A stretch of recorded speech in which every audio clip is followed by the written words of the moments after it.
stockpiling nuclear weapons and preparing for global nuclear war. The second half of the 20th century witnessed an arms race the likes of which the world had never known, between the US and the USSR, before being brought to a peaceful end, one of history's great acts of diplomacy. Today, I, for the United States, and the General Secretary for the Soviet Union, have signed the first agreement ever to eliminate an entire class of US and Soviet nuclear weapons. We have made history. But now, the rhetoric in both the East and the West suggests a turning tide. Is history repeating itself? And are we now at the beginning of a 21st century arms race?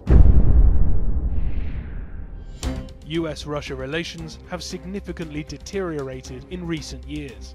Many in the US administration accuse Russia of meddling in 2016's presidential election.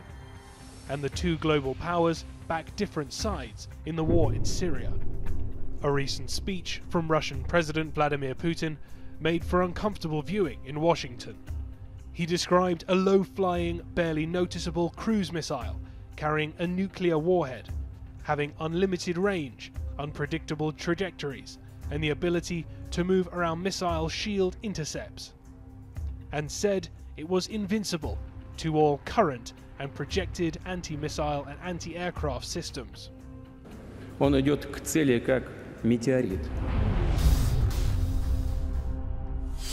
But the tone in the US is not so different. In February, the Trump administration published the National Security Strategy and Nuclear Posture Review, stating that the US sees the return of the great power competition, and that Russia and China have made clear that they seek to substantially revise the post-Cold War international order.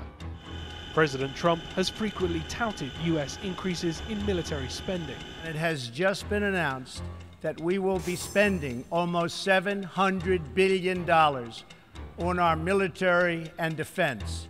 Our military will soon be the strongest it has ever been.